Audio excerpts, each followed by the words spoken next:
They were the stories that have charmed an entire generation. From the books to the television series, people around the world have grown up with the railway stories, and all their cheerful characters. But the truth behind Thomas and his friends was no children's fantasy. The truth would be horrifying.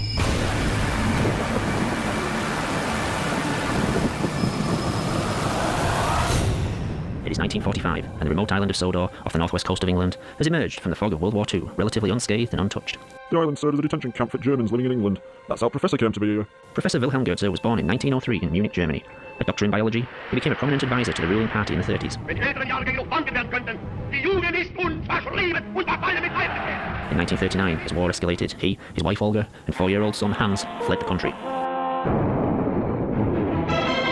Tja, ich habe nie einen solchen Befehl bekommen. Er hat einmal gefragt, nicht wahr? Am 14. Mai 1942 war der Großadmiral Räder und ich bei ihm. That's what he wanted people to believe. The fact is, his experiments were hard to stomach even for his own people. In truth, he had become a prominent figure in the government, but as his work progressed, questions and objections had been raised in the higher echelons of the Reich. His work with genetics and DNA was truly pioneering. The cracking and manipulating of the human genome. What Professor Goethe was more successful in, however, was keeping his history a secret until his death. In an attempt to gain favour among the German hierarchy, Wilhelm Goethe was at the forefront of the government's most fanatical policies. In 1938, he was influential in instigating the infamous Sagembernacht, the Night of Sawdust. But as his experiments advanced, he became a much less popular figure and soon feared for his and his family's lives. As soon as he escaped to England, he was banged up here. But locals were nice to him. There was no hostility, and many of them chose to live here after war. Following their release, Professor Goethe, Olga, and young Hans chose to remain. After studying under his father, Hans left at the age of 18 and went to university on the mainland, studying biology and engineering, writing several pioneering papers about genetics and the splicing of DNA with mechanical implants. He called it biofusion, the technique of manipulating genetic material to splice with mechanical attachments. However, much like his father, the British government became more and more concerned with Hans Goethe's proposals, so he was forced to seek financial backing from home. His dad left Germany with quite a few bob, so Hans came back. He saw our little island as some sort of refuge where he could work in peace. Soon every nutcase and eccentric was coming over. By 1962, Hans had set up Sodor Research, a small lab near the town of Alsborough, but soon the enterprise began supplying medical equipment and machinery, and quickly grew to become a large complex, comprising its own links to the growing Sodor rail system. Young Abby Collins from the town was working there when Professor Hans took a liking to her. Soon they were married, and not long after, the town was buzzing with news of her pregnancy. Baby Thomas was born in 1968. Throughout the early years of his life, he would watch the growing railway network with fascination. He couldn't get enough at trains. His dad bought him one of the first video cameras, and he'd be on the platforms every day. You can see me in some of those tapes. Hi, Mr. Hartley. Morning, Thomas. Well, he was friends with everyone, even that simple bloke who could only say where he lived. Sodor. But his favourite trains were the old steam engines. Steam engines were a dying art on the British mainland, but Hans also had a fondness for them, much like his son, and liked to keep them running for our purposes, taking orders from the labs to the growing docks, or to the mainland to be transferred to modern postal express trains. But as the Sodor rail system expanded, it found itself increasingly under the supervision of the new British rail network and appointed a new controller. Sir Topham Hatt. Born into money, he took his ridiculous name to heart and started wearing a top hat all the time. Of course, we islanders had a different name for him. Fat bastard. You've never met such a cold-hearted as him. He banned all steam engine volunteers and cut most of rail employees, shut down the branch line and the smaller stations. He was happy to let the railway rust away, just like they did to the main line. But the fortunes of the railway were about to take a profitable turn, a stroke of luck for the island that would result from tragedy. Come on, we're going to be late. What's the time? Thomas, get moving. Young Thomas loved following the railway. He'd be out all the time, hoping to catch a new train on his camera. 11:45's coming through soon. He won't wait for us. Unfortunately, he didn't take as much notice of the safety signs. I'm not being late again. Have we missed it yet? Wait for the 11:45. Never mind the 11:45. You must be late again. Thomas, come on. It's always held up. Hans was mortified. He disappeared from public view and into the labs. Locking himself in, he wouldn't allow anyone in there. Eventually his father Wilhelm came to see him. In a few days, a major laboratory had been locked down, followed by an engine maintenance shed, which was to become off-limits to all. All production was shut down, orders weren't met, but the two Professor Goethes didn't care. More and more equipment was being delivered daily, but no one was allowed in Shed 17. Questions started being asked on Sodor. Where were the Goetzes? Would there be no funeral for young Thomas? And where was the body? They'd arranged for Thomas to be transferred to a mainland hospital. He'd been taken to the complex but was never moved by rail. We all assumed the obvious, he was still at lab. But if Thomas was there, was he still alive? And what was the purpose of keeping him at the complex? Almost a year after the accident, the doors of Sodor Research were reopened. In an open invitation to the people of the island, Thomas rolled out of Shed 17. It took me a moment to realise what it was I was looking at. When he looked at me and said, Hi, Mr. Hartley. it dawned on me what Hans Goethe and his dad had done. One woman passed out as Thomas smiled at us. I had to run off around the side of the shed. Hey, are you alright, Keith? As news spread across the country, the world's media rushed to Sodor Island. They kept trying to interview me. I became a bit of a celebrity. Controversy on Sodor Island. Questions asked about science ethics. It's fair to say I was pretty nervous at times, Joined now by Keith Hartley. but I think I put on a brave face. What did you think when you first came to meet Thomas the Tank Engine? Most of my mates said I looked pretty good on telly. The mayor said I'd represented the people of Sodor very well. It's important to show you're confident when people are asking you awkward questions. Good evening. An act of mercy or a crime against humanity. I'm joined now by... Even when some of the questions got difficult, I made sure I knew what I was talking about. What was your reaction when you first met a talking tank engine? If you can't make an informed opinion, or if you can't string together 2 words on telly, well, maybe you shouldn't be on there. There are 2 sides to this. Admittedly, the subject matter was a bit bizarre sometimes. There are some dark forces at work here. You're alright as long as you can win over the audience. They're laughing at you. They're not laughing with you. The Goetze family refused to answer any questions. Behind closed doors, the only question they agreed to answer had been asked repeatedly. Would Thomas work on the railway? The response was an emphatic no. Thomas's DNA had been reprogrammed to accept and adapt to the engine structure, using the engine's internal system to maintain his organic functions. What no one could be sure of was how much of the engine was mechanical and how much was organic material. Thomas had been able to move around without coaches, but to work on the railway, his engine would need to be fired up and operated by a driver and fireman. Since no one could be sure how much of the engine was Thomas, the pressure caused by the engine could rupture his organs from the inside, and the incredible heat could boil him alive. Professor Hans and his father vowed Thomas would never work on the railways. Similarly, the 2 professors were to refuse many requests by people from around the world who wished to be biofused into engines. There were billionaires offering to pay whatever they wanted to be converted into an engine or some other transport. Train enthusiasts too, and people with terminal illnesses were desperate to be made into trains, but for some reason the Goetzes refused. But there would be other interested parties, eager to seize on the biofusion goldmine. The independently wealthy Topham Hatt staged a hostile takeover, and within weeks had bought a controlling share in Sodor research. Immediately, the policy of the company changed, and so did the ethics. The medical supply wing was shut down, and work began on mass biofusion experiments and operations. Anyone who could afford it, some handing over their whole fortunes, were turned into engines.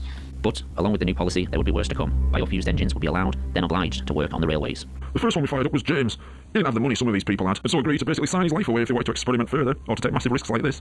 As usual, the fat had everything recorded. All kept classified, you understand? These recordings, shown for the first time, reveal the extent of Sir Topham Hatt's experiments. It was horrible watching these engines work on the railways some days. But the tourists wanted to see it. They expected it. And for me, it was work. But, with the new engine's increasing work schedule, came more and more accidents. Edward was first to have problems. He'd been filming all day for the new TV series they'd announced, and for his last scene, he had to pull into Wellsworth Station and whistle to the kids on the platform. Whistled Edward. Thank you very much. Sadly, this was only the first in an increasing number of incidents. Harold had an obsession with aircraft and appears to become a helicopter. The operation had gone well, but we had to ban him from being allowed to attempt flight. An experiment kept secret until now. Maybe the diesel engine was to be the first biofused locomotive used on the railway. We fueled her up and everything seemed fine. Then things got out of hand. The diesel began to burn her internal organs. Everything organic in the engine was soon burning. Have you ever heard a locomotive scream in pain? I tried rinsing out the fuel tank with water, but by then it was too late. Maybe his body would be kept under lock and key indefinitely. In an unexpected U-turn, Sir Topham Hatt would ban fueled engines from being used on the island. Harold was never told why he couldn't fly, but the decision would keep him alive, if only for a little while longer. In fact, unknown to the outside world, there had been many failed biofusion experiments. That fat bastard kept the accidents a secret, and legal disclaimers had to be signed by anyone being biofused, so there'd be no legal action taken if anything went wrong. This footage shows engines being displayed to tourists during the off-season.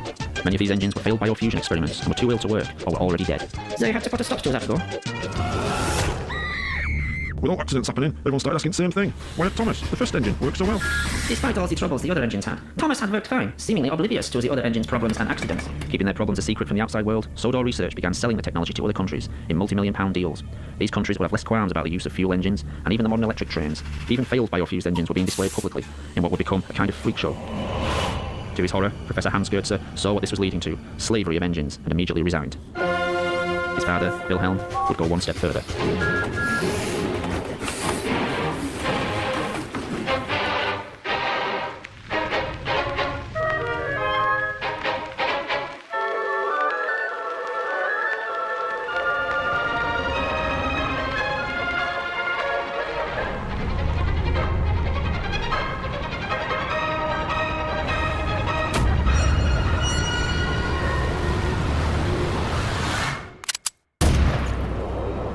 Professor Wilhelm couldn't come to terms with what was happening to his engines, and took the only course he thought he could take.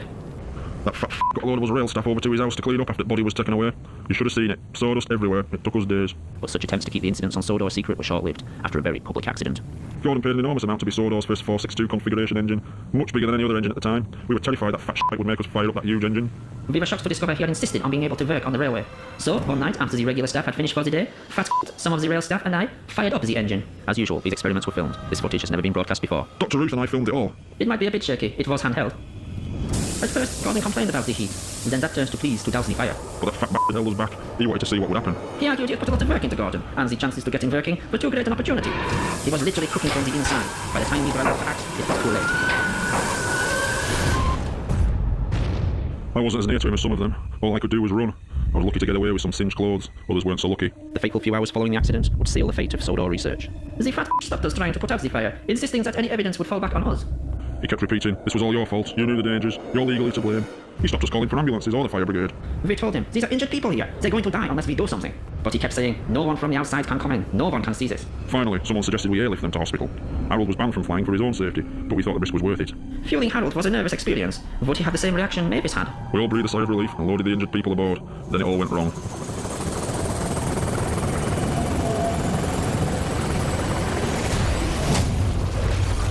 Harold's engine had worked fine, but what no one realised was most of Harold's lower extremities were permanently fused to his propeller system. As Harold's rotor blades began to spin, vital organs would be drawn into the motor and tear him apart from the inside. Well, now there was no covering it up. The smoke could be seen all morning, but news people were here in an instant. We were told to close gates and start clearing up the mess ourselves, with some help. Henry Thierry was the only 420 gauge engine on the island, a large engine that had been working on the railway regularly. He had become popular among tourists and the locals. Henry was called into the yards to help tidy the mess. Working mostly at night, he would counterbear the wreckage under cover of darkness. We had to work quickly and quietly. Henry would cart wreckage from the yard away to the sea. Then one night, the points were set wrong, and we were diverted to another shed. Henry had inadvertently been sent to shed number 17, where Thomas had been biofused into a tank engine and had subsequently been declared out of bounds. It was dark, and these sheds all looked the same. I unlocked the doors and Henry rolled in. I didn't see what Henry saw, because as soon as he put his head through doors, he bolted and reversed out. Keith locked the shed up without seeing what was inside. But Henry had seen it all. We wouldn't even dare talk about that shed, more than our job's worth. But Henry had decided to speak up and confront Sir Topham Hatt. That night, he arrived at the railway controller's office. I don't know what was said in there, but there were raised voices at times. They had a shouting match for 10 minutes. Then Henry left, back to the shed. By pure chance, he was sent back to the same shed as Thomas that night, and with one sentence, he sealed both their fates. Henry only said one thing to him: stay away from shed 17. The next day, the fat had a new job for him. The flying kipper route ran through the night, delivering fish from the docks to the mainland, across the highest altitude line in the country. That whole line was treacherous at best, but when Henry was put on there, in the middle of winter, it was a death trap. In 1970, fish had started being delivered by road to the mainland. It was safer and more cost-effective, and the line was declared redundant. Dangerous and unnecessary, it came as a shock to the islanders when it was reopened. That fat shite always hated Henry. He didn't like his cheerful manner, and he clearly had other lifestyle choices when he was a human. Fat wanted Henry away from the other engines, and Kipper Run was a death sentence. On the night of February the 8th, 1983, Henry had only been on the Kipper Run for a week. The following incidents would be made into a book and later recreated in the television series. This is the train the railwaymen call the Flying Kipper. Can you believe they put it in a kid's story? Of course, that fat changed quite a few of their facts. They couldn't know the points from the main line to a siding were frozen, and the home signal should have been set at danger, but snow had forced it down. As the train approached the most treacherous part of the line, unnoticed to Henry, his driver and fireman, the points had diverted them to the adjoining siding, and right into the path of another train.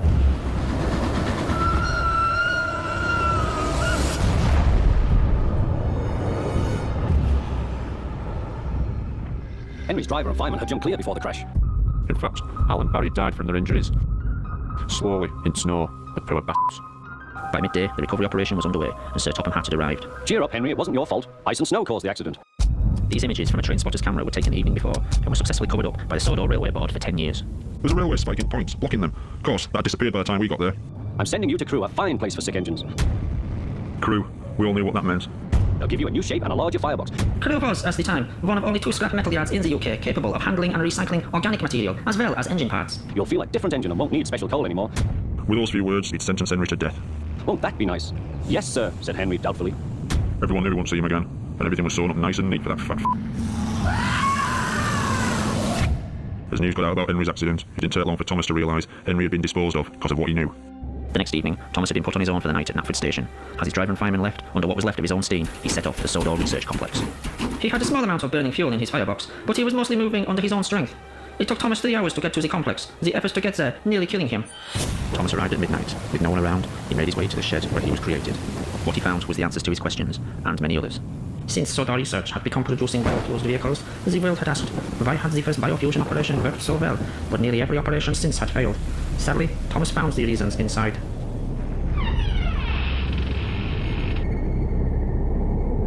Thomas had never been the first operation. He hadn't even been second. What shed number 17 contained was evidence of several attempts to create a tank engine with Thomas's DNA.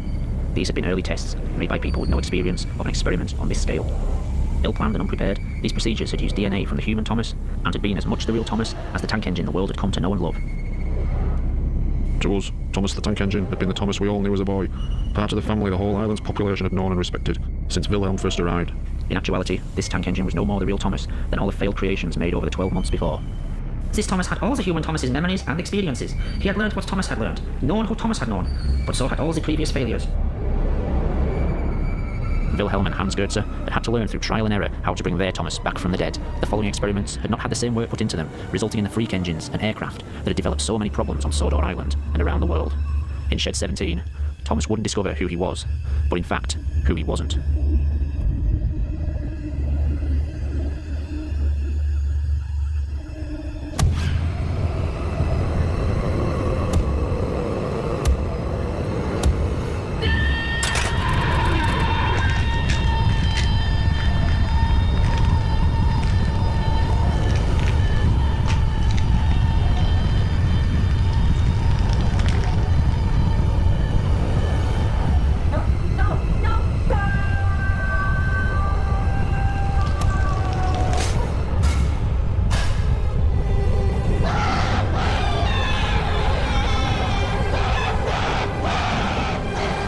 no idea he was only one of many clones. None of us did. But I guess as time passed, we stopped asking all the questions we had at first.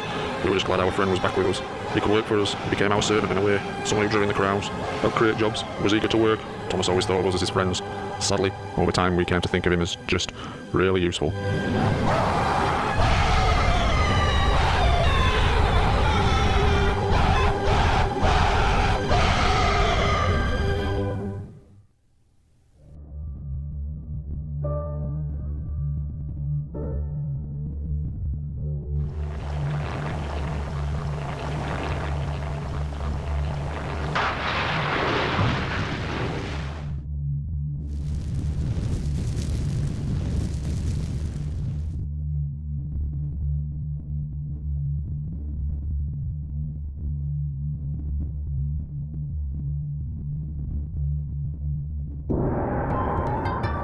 今日會有一批水果同蔬菜抵達碼頭嘅，我要你將食物送去納福集，繼續做你自己日常嘅工作啦。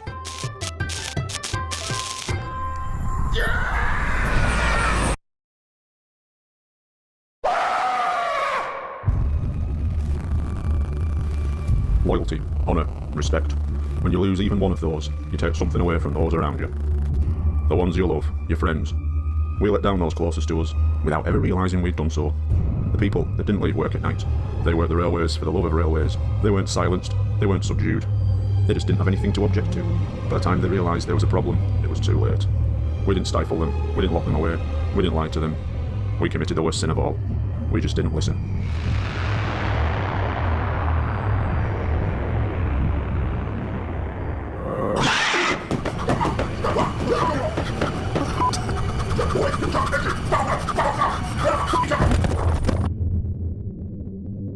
On the 6th of October 2015, the world was reintroduced to the horrors and suffering that began on a small island off the northwest coast of England.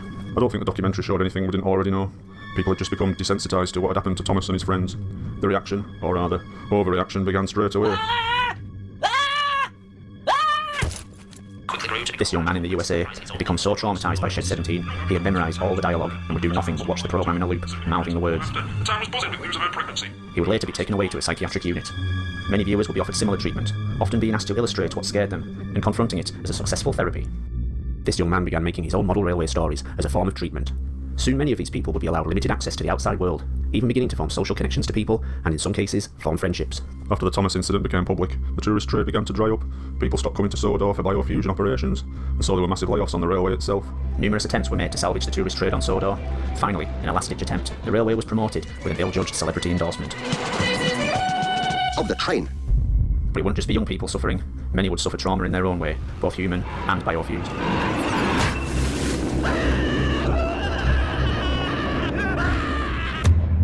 With the documentary came the public outcry and the media's need for a scapegoat. The Goetze family were in hiding.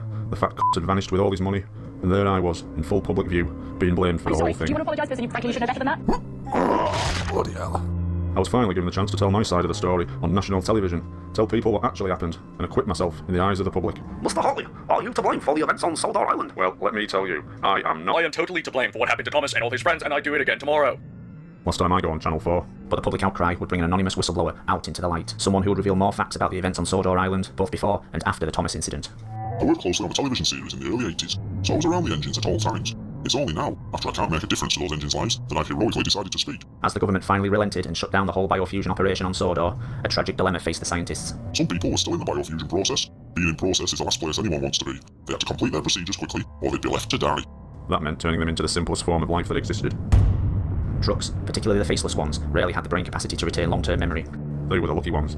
I can't imagine a worse hell than being a truck. Fortunately, most of them didn't live long.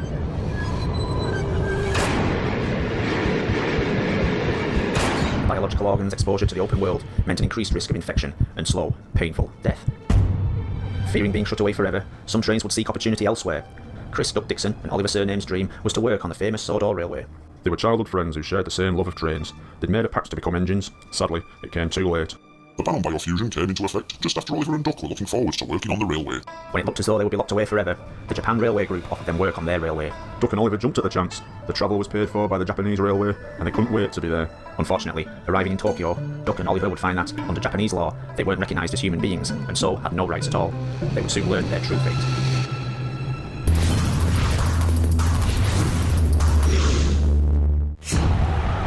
They, along with other engines unfortunate enough to fall into this trap, were to take part in a sick pay-per-view event.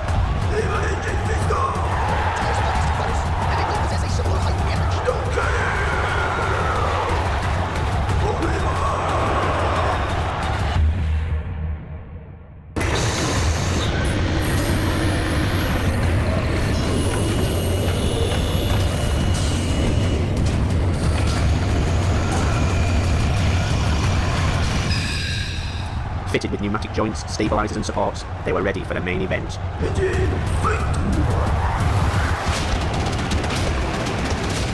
Right, left, uppercut. Good shot. Both men landed backstage.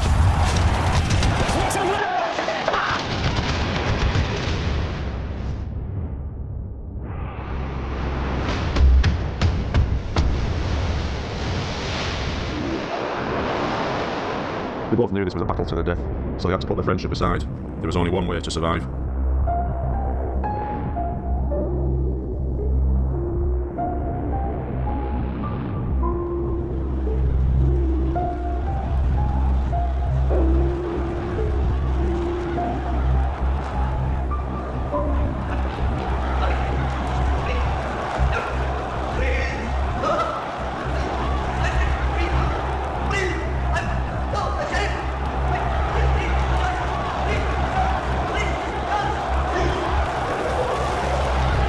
Other engines would welcome opportunities offered by the British government. The British government had banned the use of biofusion publicly, but couldn't ignore the military opportunities. Selling war to the world was too profitable. Hit Logistics was the military contractor secretly tasked with continuing the work Sodor research had begun. The first task was finding as many engines as possible. Biofused material had become rare, and Hit Logistics immediately recruited people to hunt down as many decommissioned engines as possible. One was an old colleague we all called Friend. Even when he was being interviewed for the Shed 17 documentary, he was neck deep in secret government research. His biggest dream was much more sinister. Project G1 was Professor Owen Ruth's dream, the breaking down of biofused matter to their very cells, and then deprogramming them. Engine remains being reused to form anything they wanted. In the project, these cells have their DNA instructions removed, biofused stem cells, which can then adapt and assume any form necessary. It is for this purpose we have begun making extensive research into twins. Annie Clarabella and Kevin Diesel had met as rail enthusiasts, fallen in love, and gotten married within weeks of meeting. The next step in their eyes was to become biofused. It was the most romantic thing in their eyes. He would become an engine, she a coach, and they would ride the rails together. Kevin became his namesake, a sleek black diesel engine. It was Annie's operation where things didn't go to plan. As Annie's cells were being reprogrammed, they split in the early stages of the operation, and two coaches were created, although these twins were far from identical. People started to notice just how many twins were being created on the island, but the questions were brushed off or ignored. In an effort to deflect criticism, Annie and Clarabelle, the first two biofused coaches, were put into service straight away. Everyone was very excited. No one seemed to ask about where all the organic parts were in a coach. Or about those luxurious, expensive pink leather furnishings.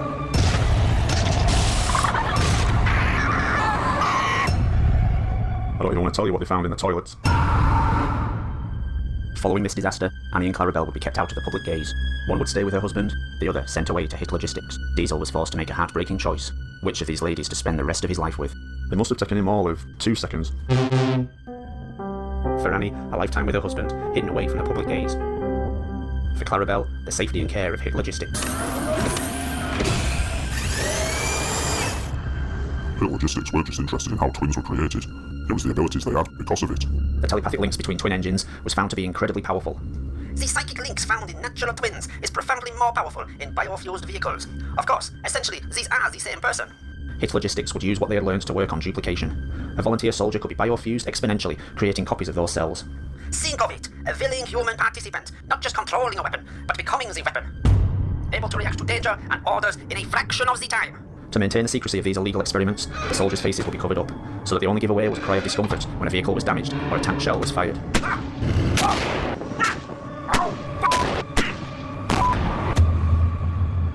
But Professor Ruth wanted to take these experiments further, to duplicate his deprogrammed cells to assimilate any biofused matter it made contact with, to assume any form of any size. Think of the possibilities. A weapon dropped into a city that can take any form it wishes and adapt any organic material it finds. Whole communities of people removed and left empty for occupation. Stage 1 is the secure storage of biofused genetic matter in stasis. Stage 2 will involve the release of this material, in secure conditions of course. To release this material in an uncontrolled state would be disastrous. There was nothing they wouldn't try in that place, even experimenting with mirrors. As well as mirror testing, work on twins would become more extreme, to test just how far the telekinetic link in biofused matter would go. For one set of twins, the link would go too far. Whilst unseen horrors were administered on Doc, the doctors and specialists at HIT Logistics could observe in full detail the torture as an unbreakable bond with his twin would tear Douglas apart.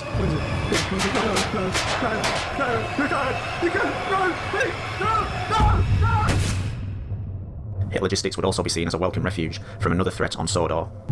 Steamies, we called them. They started out as rail enthusiasts, train spotters. They loved engines, but where was the harm in that?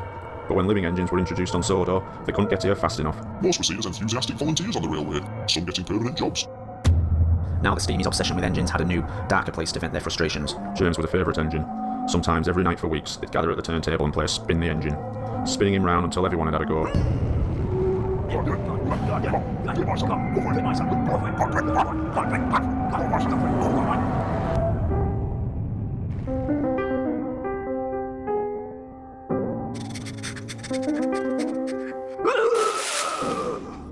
This security footage, hidden by Sodor research until now, shows Gordon desperately pretending he couldn't fit on the turntable.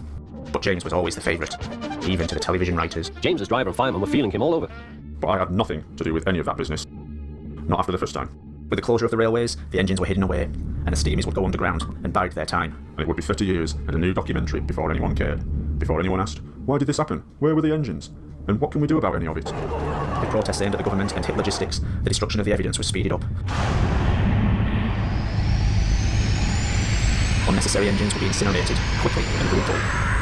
As easy as signing a form, ticking a box, or waving a flag, the engines we knew and loved were murdered, in the most efficient way possible. But it would be the most insignificant death of all that would have the most devastating effect. Not any transport at HIT Logistics, but the one nobody witnessed, except for one. They'd spent 30 years together, just looking into each other's eyes, forgotten by us all, and as happy as any of us could ever hope to be. As Clarabelle was disposed of, no one but Diesel knew what happened to her twin, nearly 20 miles away. What's wrong? What's the matter? What's happening? Abby, please, stay with me. I can't go. I can't go. Stay with me. Stay with me. No.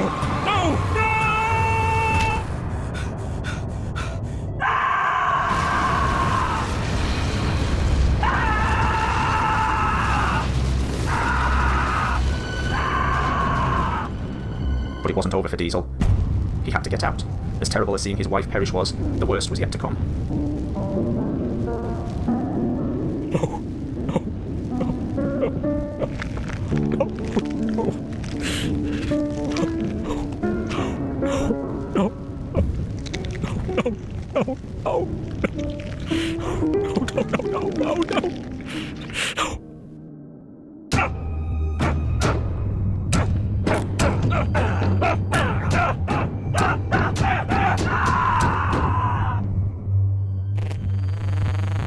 This is all your fault. You'll never laugh at me again.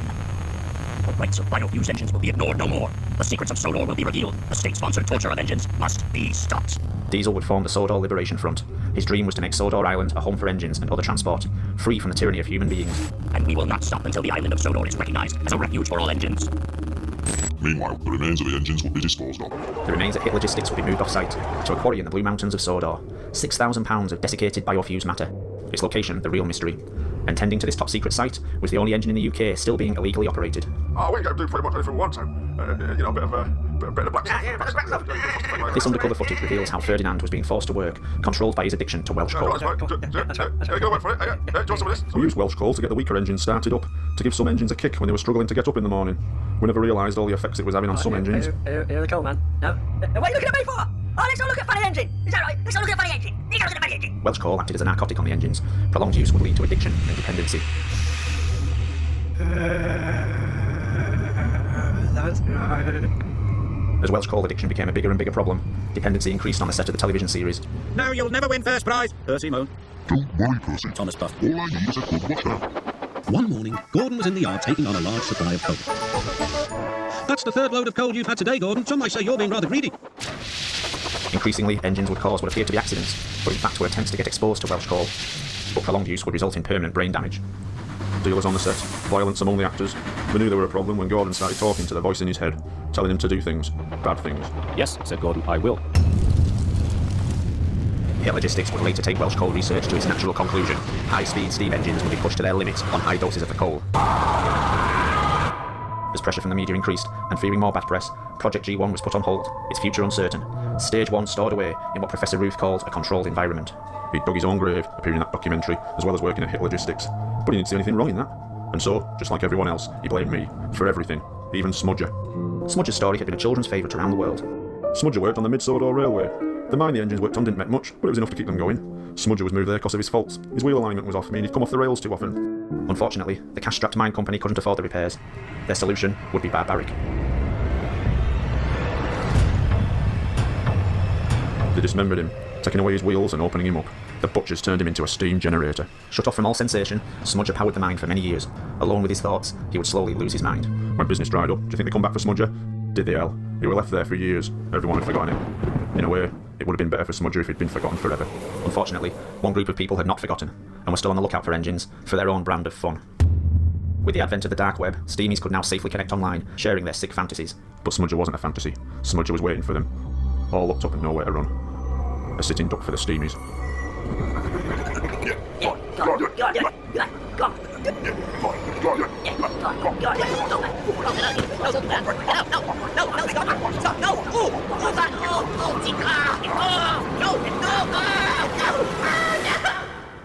Sadly, for Smudger, salvation would arrive, but in the form of Hit Logistics. Professor Ruth was still eager to find as much biofused material as he could, but Smudger had changed over time. Smudger had remained in the same place for nearly 30 years.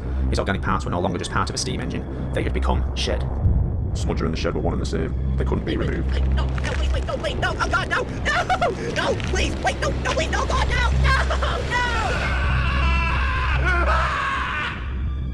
This would be the final act of Hit Logistics, closing down all their research and destroying evidence. Soon, there would be nothing left to even prove their existence. That was what they hoped. They didn't count on one final, desperate act.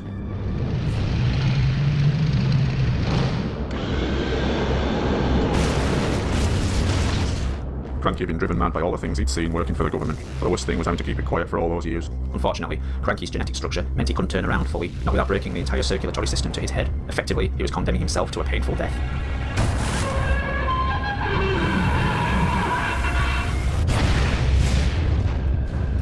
I believe Cranky knew the consequences, but he knew it had to be done.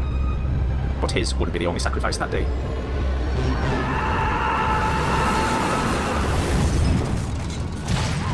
I don't believe he was evil, or that he wanted to kill anyone. He just wanted to show the world what the government was trying to cover up. He didn't know what was in there, or the damage he'd do. Diesel had veered into the now secured stasis container of Project G Stage 1, opening it up and allowing the deprogrammed biofused matter to assimilate any matter it wished, and to take on any form it wished.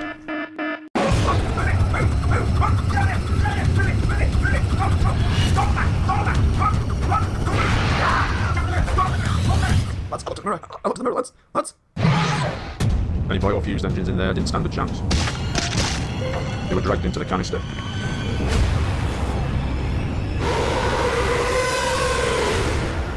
And then we all got to see it in its natural state.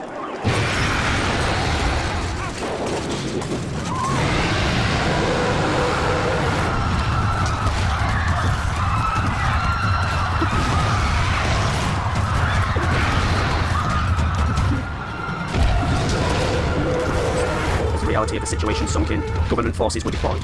This would be the only line of defence.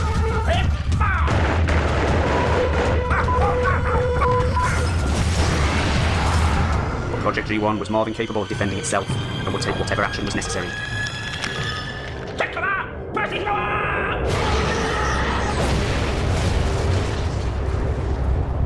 Gordon's alive. It could now not be stopped. As it forged ahead, it became clear where its goal was. More biofused cells, more life, more engines. It had to assimilate cells to grow, to live, to spread. Blue Mountain Quarry. The site of thousands of tons of dead, desiccated biofused matter, hidden from the outside world. A rich source of matter, which would make Project G1 indestructible.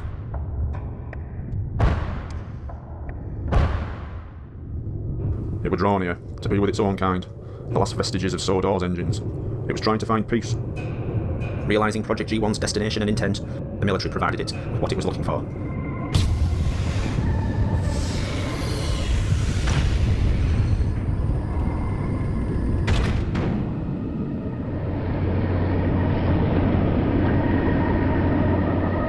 The last engine whose fate everyone had asked about for years.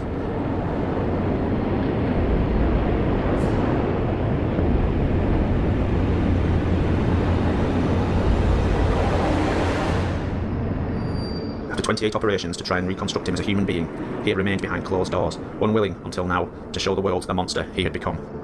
That wasn't the Thomas I knew. That wasn't an engine or a human. It were a creature, mutilated by surgeons and engineers alike. Unable to react to the outside world at this stage, Thomas was the last chance the military had to stop Project G1.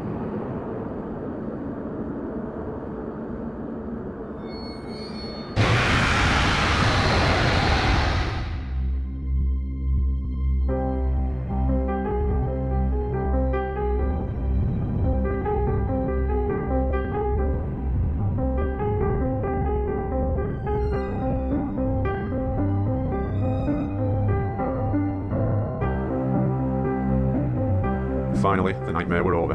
Thomas had found the remains of his friends. His friends had found him. Sodor Island's favourite sons would finally be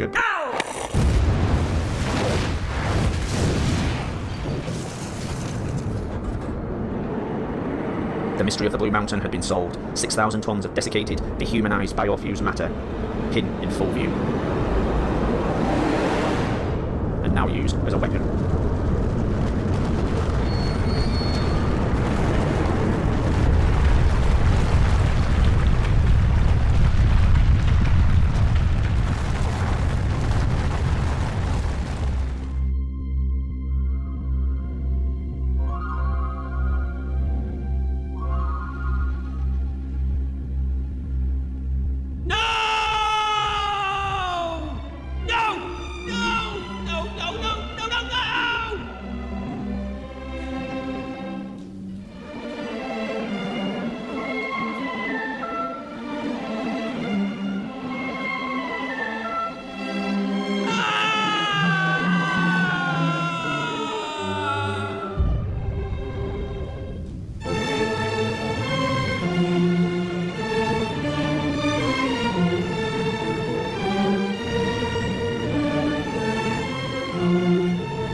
This was the military's plan all along.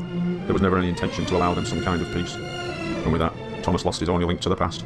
Now all that's left is his reanimated, pneumatic body, a confused mind that lost everything. With his past the only thing left to torment him, Thomas decided to leave. He'd seen everything. The last people he trusted had abandoned him, but I was still here to tell his story. After all the betrayal, disloyalty and torment, I could still say I were his only friend. The only person who hadn't abandoned him. I could hold my head up high and say, I was...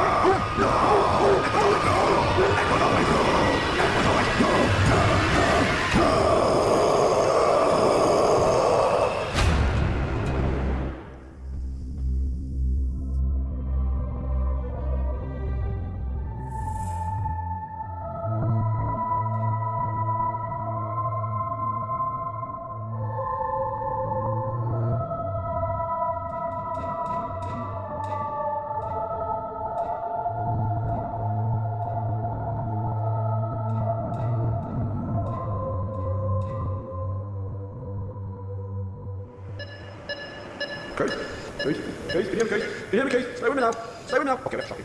Clear. That will not be necessary. Who is this man? What's he doing here? This man is in our care. He has no right to be here. Relax, Mr. Hartley.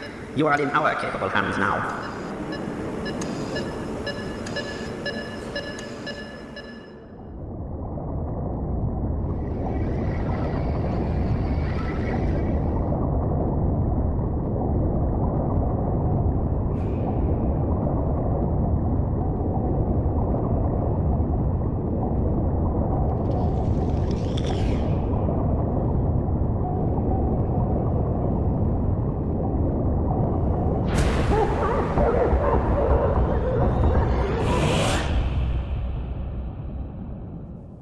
Well, Mr. Hartley, you've been quite the thorn in our side.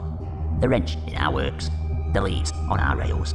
Never one to shy away from the media, were you, Mr. Hartley? Always another revelation about your faithful employer. Never a care for the trouble you caused, the innovations you've hampered, initiatives you've stalled, the jobs you've lost, the challenges to this island's human supremacy. Well, we've got a very special place for you here, somewhere you can't open your big mouth or interfere anymore. And don't worry, Mr. Hartley, you're among friends here. This is where everyone ends up, once they've become troublesome.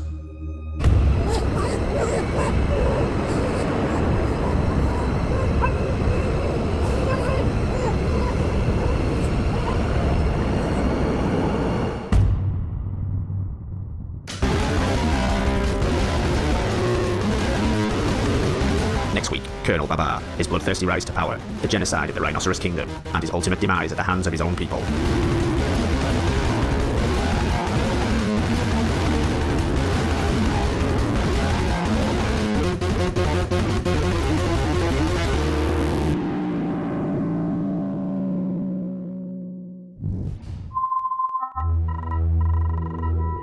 I don't know about this. Maybe we shouldn't be here. Yeah, come on. No one's even been here in like 50 years. I know, but these warning signs are here for a reason. Look, no one's actually seen an engine over there for ages. You'll be fine. What are you worried about? What could happen?